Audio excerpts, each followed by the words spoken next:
রাজধানীসহ সারা দেশে থেমে থেমে ঝড়ো হাওয়া, শিলা ও বজ্রসহ বৃষ্টি অব্যাহত রয়েছে। এতে দুর্ভোগে পড়েন শিক্ষার্থী ও অফিসগামীরা। বিভিন্ন স্থানে ব্যাহত হচ্ছে নৌযান চলাচল। এদিকে বজ্রপাতে দেশের বিভিন্ন স্থানে 4 জনের মৃত্যু হয়েছে। আগামীকালও ঝড় বৃষ্টি অব্যাহত থাকবে বলে জানিয়েছে আবহাওয়া অফিস। ইউসুফ রানার প্রতিবেদন। এক সপ্তাহেরও বেশি সময় ধরে রাজধানীসহ দেশের বিভিন্ন স্থানে ঝোড়ো হাওয়া, শিলা ও বজ্রসহ বৃষ্টি হচ্ছে।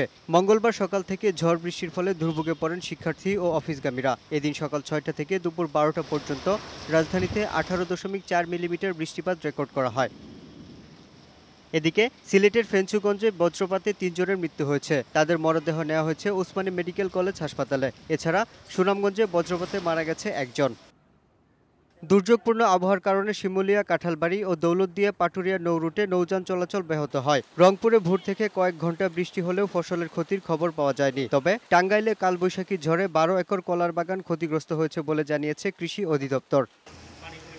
আবহাওয়া অফিস বলছে, পূবালী এবং পশ্চিমা বায়ুর সংযোগের ফলে চৈত্র মাসেই এমন পরিস্থিতির সৃষ্টি, যা অব্যাহত থাকবে বুধবারও। তবে বৃহস্পতিবার থেকে পরিস্থিতির উন্নতি হবে।